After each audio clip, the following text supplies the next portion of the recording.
Twitch, and then you'll get a lot of your questions answered. Do you have any questions about how I handle things here?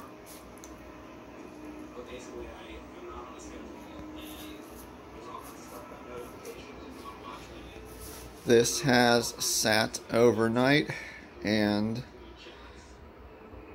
here's the result with 2 cans of black and 1 can of clear. Spray cans. The imperfections you see are not the paint. You know, what all you see there, that's in the fiberglass itself. It was the mold, and I didn't spend any time at all doing any body work on this hood scoop because I just didn't think it would work and look all that good, to be honest.